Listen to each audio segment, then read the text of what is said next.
আমাদের বিএনপির ভারপ্রাপ্ত চেয়ারম্যান তারেক রহমান সার্বিকভাবে সহযোগিতা এবং সমর্থন করেছিল দেখেই আপনারা আজকে চেয়ারে বসতে পেরেছেন। কিন্তু আপনাদের কথাবার্তা খুব একটা ভালো লাগছে না, জনগণ ভালোভাবে নিচ্ছে না। ধৈর্যের একটা সীমা আছে। আমাদের নেতা যেহেতু বলেছেন যে এই সরকারকে কোনোভাবেই ব্যর্থ হতে দেওয়া যাবে না, নেতাকর্মীরা আমাদের নেতার প্রতি 100% আস্থা রেখে আমরা এই সরকারকে আমরা সহযোগিতা করছি। কিন্তু সব কিছুর একটা সীমা আছে, আপনারা সীমা লঙ্ঘন করবেন না। দীর্ঘসূত্রিতা আপনারা যদি অবলম্বন করেন, তাহলে আমরা মনে করব যে হাসিনার যেই সমস্ত ফ্যাসিবাদী মন মানসিকতা ছিল সেইটা আপনাদের পরে ভর করেছে। সেই ভর করাতে আপনারা নব্য ফ্যাসিবাদী সরকারে রূপান্তরিত হচ্ছেন বলে আমাদের কাছে প্রতীয়মান হচ্ছে। তাই আপনাদেরকে সতর্ক করে দিতে চাই যে আপনারা মানুষের ধৈর্যের বাঁধ ভাঙবেন না, আপনারা সতর্ক হয়ে যান। অতি দ্রুত নির্বাচনী তফসিল ঘোষণা করে বাংলাদেশে গণতন্ত্র প্রতিষ্ঠায় আপনারা অবদান রাখবেন, এই আশা এবং প্রত্যাশা রাখছি। এবং আমি একটা কথা বলতে চাই, বাংলাদেশের গণতন্ত্র এবং স্বাধীনতা সার্বভৌমত্বের প্রতীক হচ্ছে জিয়াউর রহমান এবং জিয়াউর রহমানের পরিবার।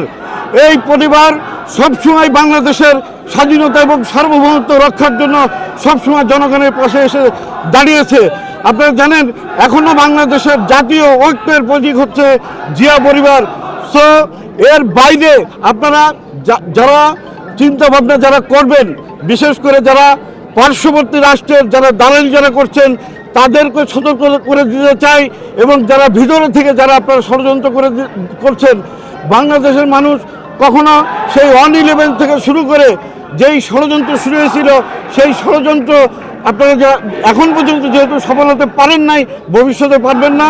আমাদের প্রিয় নেতা বিএনপির ভারপ্রাপ্ত চেয়ারম্যান দেশনায়ক তারেক রহমান অচিরেই বাংলাদেশে ফিরে আসবেন, বীরের বেশে ফিরে আসবেন, সেই প্রতীক্ষায় থাকলাম। এবং এই পথকে সুগম করার জন্য আমার ডান সাইডে এবং বাম সাইডে হেলাল ভাই এবং অমিত ভাইরা এই দেশে নেতৃত্ব দেবেন।